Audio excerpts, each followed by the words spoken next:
Nitong mga nakaraang araw, ang story natin ay punong-puno ng number 3 at ang mensahe na kasabay nito. Maaari nyo makita yung recent post ko na merong kinalaman dito.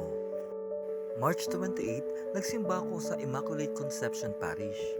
At sa gospel reading during that day, meron ako naalala. Pero ito, pakinggan muna natin. For you that one man should die instead of the people,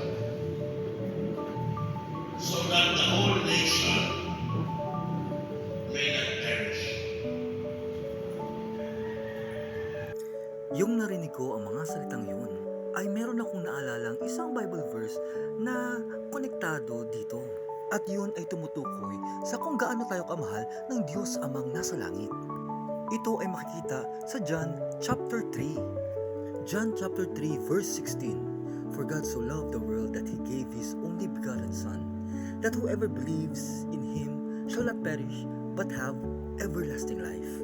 Pagkatapos ng misa ay dumiretso na ako sumakay ng jeep. Nagulat na lang ako na meron ding number 3 doon sa jeep. Ang nakalagay ay Tres Marias. Pero ang mas ikinagulat ko ay yung suot-suot na t-shirt ng driver. Ang nakalagay ay yung Bible verse na yung mismong John 3:16. Pagkatapos naman noon ay sumakay na ako doon sa LRT. Bumaba ako doon sa V Mapa Station. Habang naglalakad ay meron ako napansin. May nakalagay dito, Jesus saves. Pero yung tinignan ko mabuti, doon ko lang na-realize na yung mismong Bible verse na nakalagay doon ay ang John 3:16. Dahil dito, naalala ko tuloy yung isang movie. Ang title na yun ay The Bridge. March 29, tinignan ko yung FB memories ko. Laking gulat ko na nag-post pala ako ng The Bridge same day 2 years ago.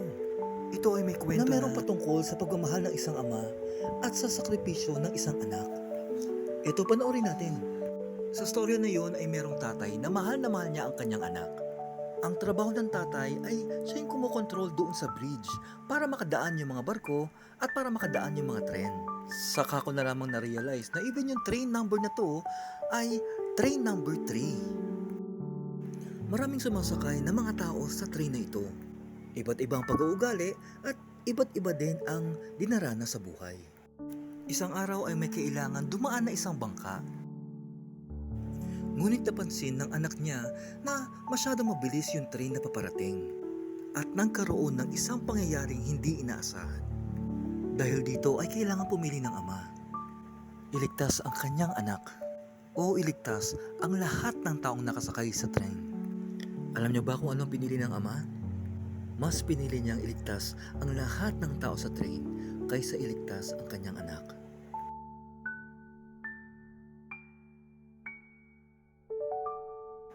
Ang kwentong ito ay maihahalin tulad din natin sa Bible verse na John 3:16. Kaninang umaga ay nagsimba ako sa Immaculate Conception Parish at saktong-sakto naman sa ikatlong buwan ng taon, March 30, ay namangha ako doon sa homily ng pare na merong koneksyon doon sa topic natin. Ito, pakinggan natin. God so loved us. Hindi ko lang na-record yung unang parte pero binanggit niya mismo ang John 3:16.